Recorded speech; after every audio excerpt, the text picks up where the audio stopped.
Bonjour à tous et merci de votre fidélité. Pour ceux qui auraient raté l'épisode précédent, je suis Pierre-Louis Santos, directeur général de Forces Vives, et aujourd'hui, comme promis, je vous présente la quatrième de nos 10 vidéos sur la souveraineté. Je vais vous parler de la souveraineté en droit. Elle est très rarement évoquée car c'est un sujet peu attractif au premier abord et qui donc ne passionne pas les foules. Elles ont tort et ne mesurent sans doute pas les contraintes que l'Union européenne fait peser sur notre peuple par des lois dont nous avons accepté qu'elles soient supérieures à nos lois nationales. Il faut rappeler à cet égard qu'elles sont rédigées par des gens qui ne sont les élus de personne.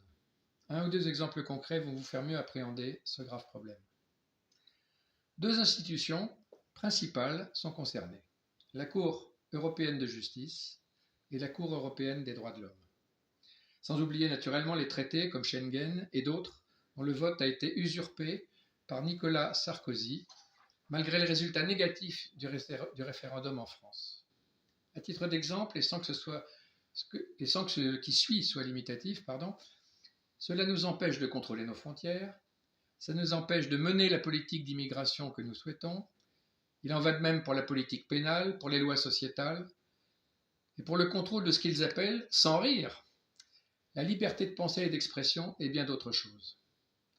Il est donc essentiel de nous dresser contre cet asservissement de notre peuple et de rompre avec cette situation en faisant fi des éventuelles amendes européennes.